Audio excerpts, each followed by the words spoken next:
দীর্ঘদিন ধরেই বঙ্গভঙ্গ নিয়ে কিন্তু এই রাজ্য রাজনীতিতে ঝড় বয়ে চলেছে। বিশেষ করে 2021-এর নির্বাচনের পর থেকেই কোথাও গিয়ে যেন বঙ্গভঙ্গের দাবি আরো জোরালো হয়ে উঠেছে। কি এই বঙ্গভঙ্গের দাবি? উত্তরবঙ্গবাসী যারা রয়েছেন তাদের বারে বারেই যে ক্ষোভটা সামনে আসছে সেটা হচ্ছে যে উত্তরবঙ্গ নাকি প্রপার পরিষেবা পাচ্ছে না। তারা এই পশ্চিমবঙ্গের অংশ হলেও পশ্চিমবঙ্গের বাকি জেলাগুলির জন্য যা সুবিধা বা বিশেষ করে দক্ষিণবঙ্গের জেলাগুলির জন্য যা সুবিধা তা তারা কার্যত পান না। এবং তাদের আরো যেটা সব থেকে বড় অভিযোগ, নামেও উত্তরবঙ্গ পশ্চিমবঙ্গের অংশ হলেও কলকাতা এবং কলকাতা কেন্দ্রিক জেলাগুলোই নাকি সমস্ত রকমের সুযোগ সুবিধা পাচ্ছে এবং তার ফলে কোথাও গিয়ে যেন দুয়োরানির মেয়ে হয়ে থাকতে হচ্ছে উত্তরবঙ্গকে।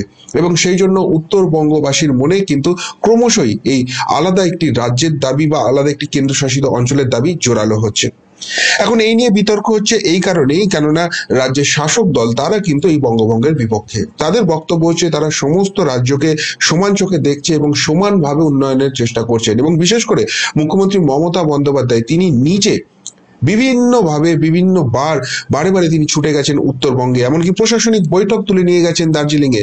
তিনি সেখানে উত্তরকন্যা তৈরি করেছেন এবং সার্কিট বেঞ্চ তৈরি করেছেন আদালতের জন্য। এরকম বহু পদক্ষেপ তিনি নিয়েছেন এবং তার মতে তিনি ধীরে ধীরে উত্তরবঙ্গকেও কিন্তু কলকাতা এবং কলকাতার আশেপাশের জেলাগুলোর জন্য যেরকম সুযোগ সুবিধা সেরকমই সুযোগ সুবিধা দেওয়ার তিনি চেষ্টা করছেন। কিন্তু তারপরেও কোথাও গিয়ে যেন বরফ গলছে না। এবং বারে বারেই যারা জনপ্রতিনিধি রয়েছেন, নির্বাচিত জনপ্রতিনিধি, বিশেষ করে বিজেপির জনপ্রতিনিধি, তারা বলছেন তারাও গিয়ে কোথাও যেন অঙ্গীকারবদ্ধ হয়ে পড়ছেন সেখানকার স্থানীয় মানুষের প্রতি এবং উত্তরবঙ্গের মানুষের প্রতি। এবং সেই কারণে তাদের দাবি কিন্তু ক্রমশ জোরালো হচ্ছে যে একটি আলাদা রাজ্যের শাসক দলের বিরুদ্ধে। এখন এই নিয়ে যখন রাজনৈতিক চর্চা চলছে তার মাঝখানে কিন্তু একটা বিস্ফোরক খবর এলো এবং সেই বিস্ফোরক খবর অনুযায়ী আমি একটা মিডিয়া আপনাদের দেখাবো একটি নিউজ। উত্তরবঙ্গ সংবাদে আজকে একটি নিউজ প্রকাশিত হয়েছে এবং সেখানে যেটা জানানো হচ্ছে যে এই কিন্তু বঙ্গভঙ্গের যে পরিকল্পনা তা কার্যত সুনিশ্চিত হয়ে গেছে। শুধুমাত্র পশ্চিমবঙ্গ নয়, বিহারের কয়েকটি জেলা এবং আসামের একটি জেলাকেও অন্তর্ভুক্ত করা হচ্ছে এবং একটি নতুন কেন্দ্রশাসিত অঞ্চল করা হবে। পশ্চিমবঙ্গের জেলাগুলির মধ্যে উত্তরবঙ্গের 8টি জেলা থাকছে। এর পাশাপাশি বিহারের পূর্ণিয়া বা কিষানগঞ্জ বা দুটোই এই ধরনের দুটি জেলা থাকতে পারে এবং আসামের একটি জেলা নিয়ে একটা সামগ্রিকভাবে আলাদা কেন্দ্রশাসিত অঞ্চল করা হচ্ছে। এর দুটি কারণ হচ্ছে, প্রধানত এক তো এখানকার অধিবাসীদের দাবি একটা আলাদা রাজ্য বা আলাদা অঞ্চলের জন্য, এবং দ্বিতীয়ত যে জায়গাটা হচ্ছে সেটা কিন্তু হচ্ছে এখানে চীনা আগ্রাসন। এখানকার যে চিকেন স্নেক বলা হয়, অর্থাৎ পশ্চিমবঙ্গের যে সরু গলার মতো অংশটা রয়েছে, মাথার দিকে যে জেলাগুলো রয়েছে তার সঙ্গে বাকি দক্ষিণবঙ্গকে যে সরু অঞ্চলটা জুড়ছে, অর্থাৎ উত্তরবঙ্গ, দক্ষিণবঙ্গ, এই যে উত্তর দিনাজপুর, দক্ষিণ দিনাজপুর, এই যে এলাকাটা রয়েছে, এখানে কিন্তু চীনা আগ্রাসন হচ্ছে এবং আগামী দিনে এখানে কিন্তু সৈন্যের সমাগম, অর্থাৎ ভারতীয় আর্মির এখানে সমাগম অনেকটাই দরকার হয়ে পড়বে। নাহলে কিন্তু যুদ্ধকালীন পরিস্থিতিতে এখানে চীনের থাবা নেমে আসতে পারে, এমন একটা গোয়েন্দা রিপোর্ট এখানে উঠে আসছে এবং তার পরিপ্রেক্ষিতে এখানকার সুরক্ষা বলয়টা অসম্ভব জোরদার করতে হবে। এই জায়গা থেকেই কিন্তু আলাদা একটি অঞ্চলের ভাবনা শুরু হয়েছে। তার পাশাপাশি স্থানীয় যারা রয়েছেন, বিশেষ করে আপনারা জানেন দার্জিলিং বা সংশ্লিষ্ট অঞ্চলের মানুষজনের দীর্ঘদিনের গোর্খাল্যান্ডের দাবি রয়েছে এবং সামগ্রিকভাবে উত্তরবঙ্গের মানুষের তো বললাম যে একটা কোথাও গিয়ে এক্সপেকটেশন রয়েছে, তারা কোথাও গিয়ে বঞ্চিত হচ্ছেন, এই জায়গাটা তৈরি হচ্ছে। এখন এই ডিটেলসটা আসার আগে পশ্চিমবঙ্গের কোন কোন জেলা যেতে পারে, কোন কোন লোকসভা আসন যেতে পারে সেটার একটা সম্ভাব্য এখানে সমীকরণ দেখানো হয়েছে। যেটা দেখানো হচ্ছে মালদা, দক্ষিণ দিনাজপুর, উত্তর দিনাজপুর, দার্জিলিং, কালিম্পং, জলপাইগুড়ি, আলিপুরদুয়ার এবং কোচবিহার, এই 8টি জেলা নিয়ে কিন্তু পশ্চিমবঙ্গের অংশটি চলে যেতে পারে।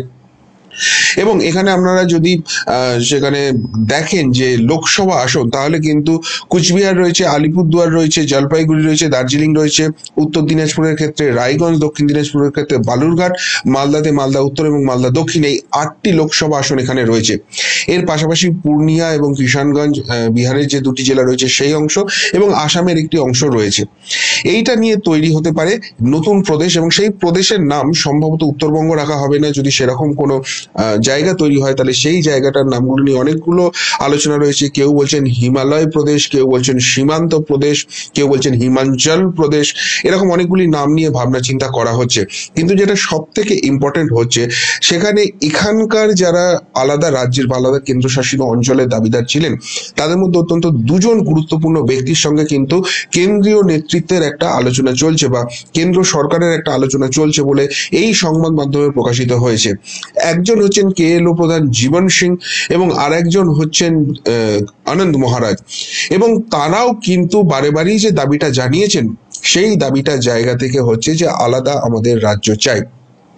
জীবন সিং এর ক্ষেত্রে যেটা বলা হচ্ছে, তার বিরুদ্ধে যে ধরনের কেস দেওয়া আছে বা তাকে যেভাবে জঙ্গি গোষ্ঠীভুক্ত করা হয়েছে, সেই জায়গায় জীবন সিংকে এখন সামনে নিয়ে এলে সেক্ষেত্রে কিন্তু প্রবলেম হয়ে যেতে পারে, তার কিন্তু গ্রেপ্তারি হয়ে যেতে পারে। এবং সেই জন্যই আসামের কোনো নিরাপদ অঞ্চল থেকে বা নিরাপদ বিধানসভা অঞ্চল থেকে তাকে জিতিয়ে আনার পরিকল্পনা হচ্ছে, যে বিধানসভা অঞ্চলটা পরবর্তীকালে এই সীমান্ত প্রদেশ বলে যদি কিছু তৈরি হয় তার অংশ হবে, এবং তারপর তাকে কড়া নিরাপত্তায় নিয়ে আসা হবে শিলিগুড়িতে।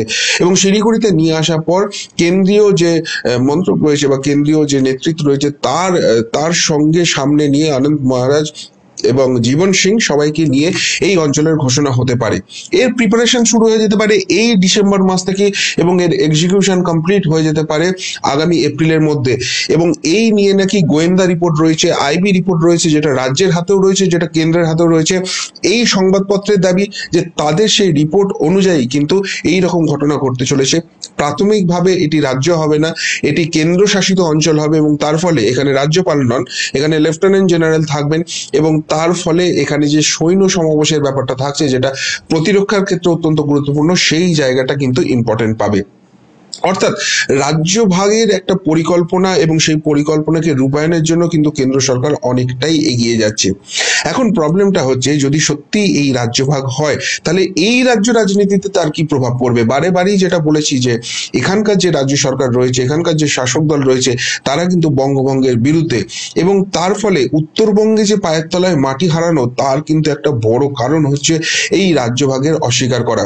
অর্থাৎ সেই বললাম, উত্তরবঙ্গবাসীর যে অভিযোগ যে আমরা কোনো রকম কোনো এখানে উন্নয়নের জায়গাটা পাচ্ছি না, যে ফেসিলিটি পাওয়ার কথা সেটা পাচ্ছি না, এবং কলকাতা কেন্দ্রিক যে ফেসিলিটি তার আমরা কিচ্ছু পাচ্ছি না। সামান্য কোনো কাজ করতে হলে আমাদের সুদূর একটা রাতের জার্নি, একটা গোটা দিনের জার্নি করে আমাদের কলকাতায় যেতে হচ্ছে, তবে আমাদের সেই কাজ হচ্ছে। সুতরাং সেই জায়গা থেকে আমরা কোনো রকম কোনো যখন হেল্প পাচ্ছি না, আমরা একটা আলাদা জায়গা চাই যেখানে এখানকার সেন্ট্রিক কোনো রাজধানী হবে, এবং সেখানে গিয়ে আমরা খুব সহজেই পাবো। এবং এই যে প্রস্তাবিত অঞ্চলটি রয়েছে, তার যদি কোনো রাজধানী বা ক্যাপিটালের কথা ভাবা হয়, সেটাকে শিলিগুড়ি হিসেবে ভাবা হচ্ছে। এবং এই জায়গা থেকেই কিন্তু ক্রমশ পায়ের তলায় মাটি হারাতে থাকে শাসক দল, কেননা তারা একদিকে উন্নয়ন করতে পারছে না বলে অভিযোগ, এবং অন্যদিকে তাদেরকে আলাদা অঞ্চল হতে দিতে চাইছে না। এবং এখানে যদি দেখা যায় বিজেপির যে মোটো আছে, বিজেপি ঘোষিতভাবে বঙ্গ বিজেপি বলেছে যে পশ্চিমবঙ্গ যে আছে সেটাকে তারা আলাদাভাবে কিছু চায় না, গোটা রাজ্যটা নিয়েই তারা পশ্চিমবঙ্গ চায়। কিন্তু বিজেপির বহু জনপ্রতিনিধি রয়েছেন যারা এই উত্তরবঙ্গ থেকে সিলেক্টেড হয়েছেন, ইলেক্টেড হয়েছেন, তারা কিন্তু বারে বারেই বলেছেন যে আমরা কিন্তু আলাদা রাজ্য চাই এখানকার অধিবাসীদের জন্য। এবং দ্বিতীয়ত, ছোট ছোট রাজ্য, ছোট ছোট জেলার পক্ষে কিন্তু সার্বিকভাবে বিজেপির একটা সবসময়ই একটা আস্থা রয়েছে, এবং আপনারা জানেন সেই কারণেই ছোট ছোট রাজ্য কিন্তু এর আগেও বিজেপি শাসনে হয়েছে, এবং সেই জায়গা থেকে এই কেন্দ্রশাসিত অঞ্চলটা হওয়ার একটা জোরদার সমীকরণ চলে আসছে। এখন যদি উত্তরবঙ্গে এই জায়গাটা চলে যায়, তাহলে রাজনৈতিক জায়গাটা কোথায় চলে আসবে? এক নম্বর হচ্ছে উত্তরবঙ্গতে, এখানে যদি আপনারা লোকসভার বিচারে দেখেন, এখানে কিন্তু 8টার মধ্যে 7টা আসনই কিন্তু রয়েছে বিজেপির দখলে। এবং আসাম অলরেডি বিজেপি শাসিত রাজ্য, বিহারেও বিজেপির ভালো রকম প্রভাব রয়েছে। সুতরাং এই নতুন কেন্দ্রশাসিত অঞ্চল থাকলে আপাতত সেখানে কোনো বিধানসভা থাকছে না, কিন্তু পরবর্তীকালে সেইখানকার গ্রিপ বিজেপির হাতে থাকবেই, এমন একটা রাজনৈতিকভাবে মনে করা হচ্ছে। কিন্তু এর এফেক্টটা যেটা সব থেকে পড়বে, যদি এই প্রস্তাবটা সত্যি সত্যি হয়ে থাকে, সেটা পড়বে দক্ষিণবঙ্গে, অর্থাৎ মুর্শিদাবাদ জেলা থেকে শুরু করে বাকি রাজ্যের ক্ষেত্রে হবে। এখন এর এফেক্টটা পজিটিভ ওয়েতে যাবে না নেগেটিভ ওয়েতে যাবে, সেটা কিন্তু একটা ভবিষ্যতের কথা চলে আসছে। কেননা বঙ্গবাসী কিন্তু এই যে বঙ্গভঙ্গ রয়েছে, এটা নিয়ে কিন্তু তারা সম্পূর্ণ দ্বিধা বিভক্ত, কেউ চান কেউ চান না। এবং তার ফলে এই রকম স্টেপ যদি সত্যিই হয়, তার এফেক্টটা কি হবে সেটা নিয়েও কিন্তু ভাবনা চিন্তা চলছে। এমনিতেই এই দক্ষিণবঙ্গ কার্যত শাসক দলের গড় বলা হয়, কিন্তু সেখানেও বহু অঞ্চলে আজকাল দেখা যাচ্ছে যে পায়ের তলায় কিন্তু মাটি হারিয়ে ফেলছে এই শাসক দল। এবং এই বঙ্গভঙ্গের পরে সেই ধস কি আরো ত্বরান্বিত হবে, নাকি সেটা তাদের ঘুরে দাঁড়ানোর পদক্ষেপ হবে, সেটাও কিন্তু খুব ইম্পর্টেন্ট হতে চলেছে। তাই এই ডিসেম্বর থেকে নাকি এরকম প্রক্রিয়া শুরু হতে পারে এবং এপ্রিলের মধ্যে এই প্রক্রিয়া সম্পন্ন হতে পারে। এবং এই বঙ্গভঙ্গ নিয়ে কি বঙ্গ রাজনীতি নতুন করে উত্তাল হবে, শাসক বিরোধী নতুন করে সংঘাত আমরা দেখতে পাবো, এবং সেখান থেকে বঙ্গ জনতা কি কার্যত আড়াআড়ি দুভাগে বিভক্ত হয়ে যাবে, সেই দিকেও কিন্তু নজর থাকবে।